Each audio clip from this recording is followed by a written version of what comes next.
श्री शिवाय नमस्तुभ्यं मित्रों, जय महाकाल, हर हर महादेव। तो मित्रों, कैसे हैं आप सब? आशा करते हैं आप सभी लोग बहुत अच्छे होंगे। मित्रों, आप सभी लोग जानते हैं कि 27 दिसंबर को अंतिम शनिवार है और शनिवार की सप्तमी तिथि है। मित्रों, शनिवार का दिन भगवान शनि देव जी को समर्पित होता है, आप सभी लोग अच्छे से जानते हैं। तो मैं इस वीडियो में आप लोगों को 3 उपाय बताने वाली हूँ, जिन्हें आप करेंगे आज के दिन यानी शनिवार के दिन। और इन उपायों को करने से हमें क्या क्या लाभ मिलने वाला है, बस आप लोग वीडियो में लास्ट तक मेरे साथ बिना स्किप किए वीडियो को देखिएगा और तीनों उपायों को अच्छे से समझने का प्रयास करेंगे। मैं भी पूरा प्रयास करूँगी आप लोगों को समझाने का। तो पहला मैं उपाय यहाँ पर बताने जा रही हूँ, जो कि हम तैयार कर रहे हैं शनि देव जी के लिए। दीपक यानी शनि देव जी का दिन है, उनके लिए हमें दीपक तैयार करना है। सामने स्क्रीन पे आपको मिट्टी का दीपक दिख रहा है, हमें मिट्टी का दीपक लेना है। इसमें एक गोल बाती लगाएंगे और जैसा कि मैंने आप लोगों को दिखाया है, आज के दिन हम 2 तेल का प्रयोग करने वाले इसे प्रज्वलित करने के लिए। पहला तो सरसों का तेल आप लोग लेंगे और दूसरा तिल का तेल। एक दीपक के अंदर थोड़ा सा तिल का तेल और थोड़ा सा सरसों का तेल, दोनों तेल आप लोगों को इस दीपक के अंदर डालना है, गोल बाती से लगाना है। और एक चुटकी काला तिल लेकर के इस दीपक को तैयार करने के बाद आप लोग प्रदोष काल में जाएंगे। आपके घर के नज़दीक में जो भी पीपल का पेड़ पड़ेगा मित्रों, वहाँ जाना है। ध्यान रखिएगा, पीपल पेड़ के नीचे ही आपको इस दीपक को लगाना है। शनि देव जी के अमूमन मूर्तियाँ आप लोगों ने देखा होगा कि पीपल वृक्ष के नीचे ही लगी होती हैं। ठीक है मित्रों, आप लोगों ने जो काला तिल लिया है उसका आसन लगा करके इस दीपक को यहाँ पर स्थापित करेंगे और शनि देव जी महाराज जी का ध्यान करके ओम शम शनिश्चराय नमः मंत्र का जाप करके आप लोगों को इस दीपक को प्रज्वलित कर देना है। दीपक जलने लगे तो थोड़े से तिल के दाने आपको इस जलते हुए दीपक के अंदर डालकर अपने घर की परेशानियों को दूर करने का और अपने घर में सुख समृद्धि शांति सदैव बनी रहे, ऐसी कामना करते हुए शनिदेव जी महाराज जी से कामना करते हुए मित्रों, आप लोग इस दीपक को जला करके और अपनी विनती मनोकामना कह के शनिदेव जी महाराज जी से चले जाइएगा। शनिवार के दिन जो भी हमारा भाई हमारी प्यारी बहन इस दीपक को जलाता है, निश्चित तौर पे उनके सर पर यदि 7.5 भी शनिदेव जी की दशा लगी होती है, वो भी हट जाती है। उसके जीवन में बहुत सारी परेशानियां होती जिनका निजात हमें मात्र इस दीपक के माध्यम से मिलता है। तो आप लोग चूकिएगा नहीं, क्योंकि अंतिम शनिवार है 2025 का। अब हमें दोबारा मौका इस साल में नहीं मिलने वाला है इस उपाय को करने का। ठीक है मित्रों, तो पहला उपाय आप लोग समझ चुके हैं। अब बात करते हैं आज के अपने करने वाले दूसरे उपाय की। मित्रों, जो दूसरा उपाय है वो संतान प्राप्ति का उपाय है। मान लीजिए किसी किसी बहन को हमारे बच्चे नहीं हो रहे, संतान नहीं मिल रही है।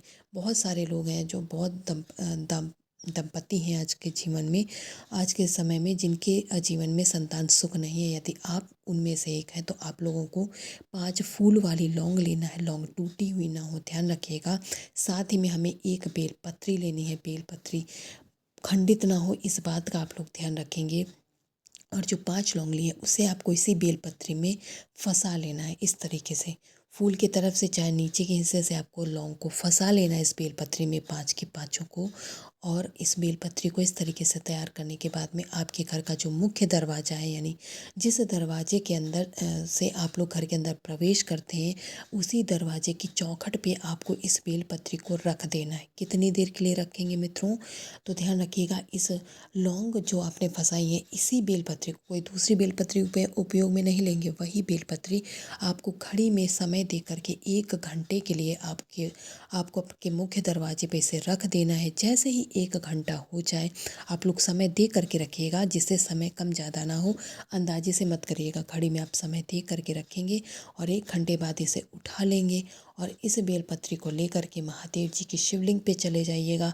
अगर घर के पास में मंदिर हो तो आप वहाँ चले जाइएगा, नहीं है तो आप अपने घर की ही शिवलिंग पे इस बेलपत्री को महादेव जी की शिवलिंग के ऊपर समर्पित करके आपने जो विश मांगी है, यानी आप संतान चाहते हैं, आप माँ बनना चाहते हैं, अर्थात आपका दाम्पत्य जीवन खुशहाल नहीं है, क्योंकि बिना बच्चे के जीवन कहते हैं हमारा पूर्ण नहीं होता परिवार। तो आपको अपनी मनोकामना कह के इस बेलपत्र को समर्पित करके चले आइएगा। पूज्य गुरु जी ने कहा जो भी सच्चे मन से सच्चे हृदय से महादेव जी पर विश्वास करके इस उपाय को कर लेता है, निश्चित तौर पे उसके जीवन में संतान सुख प्राप्त होता है, वो माता पिता बनते हैं।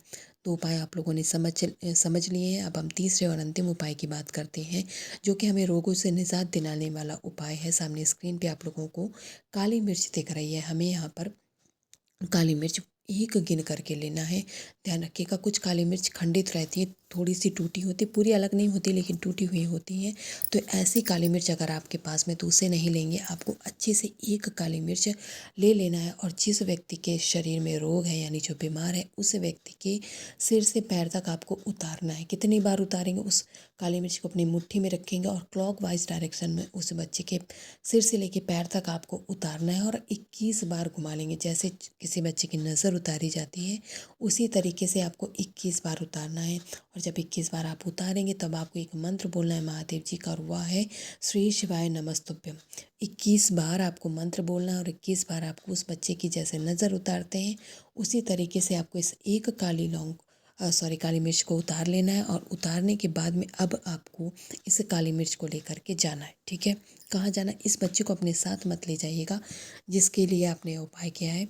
आपको जाना है आपके घर के नज़दीक में जो भी पीपल का पेड़ पड़ेगा, छोटा बड़ा जैसा भी, ऐसे वृक्ष के पास जाइएगा जहाँ पर आपको मिट्टी मिल जाए। ठीक है, अब वहाँ पर आप जाएंगे उस काली मिर्च को, तो आपको क्या करना है, वहाँ पर पेड़ के पास में आपको मिट्टी दिखेगी, थोड़ी सी मिट्टी आपको बाहर निकाल करके इस काली मिर्च को ऊपर नहीं डालेंगे, मिट्टी के अंदर दबा करके आना। यानी यह काली मिर्च बाहर अगर ज़मीन पे पड़ी रही तो किसी के पैर पे लगेगी, या हो सकता है ये इधर उधर हो जाएगी, पेड़ से दूर भी हो जाएगी, बच्चे खेलते हुए इधर उधर कर देंगे। तो इसलिए आपको मिट्टी खोद करके थोड़ी सी, ये काली मिर्च में ज़्यादा ज़रूरत ही नहीं पड़ेगी, आपको खोदने की ज़रूरत नहीं पड़ेगी, आसानी से आप इसे दबा देंगे मिट्टी के अंदर। तो आप मिट्टी के अंदर इसको दबा करके चले आइएगा, उस व्यक्ति की रोग बीमारियाँ जो हैं शनि देव जी महाराज जी की कृपा से बहुत जल्दी समाप्त हो जाएंगे और वह पहले जैसा स्वस्थ हो जाएगा। तो मित्रों, मैंने प्रयास किया आप लोगों को तीनों उपायों को समझाने का। अगर वीडियो अच्छी लगी है तो वीडियो को लाइक और चैनल को सब्सक्राइब करके ज़रूर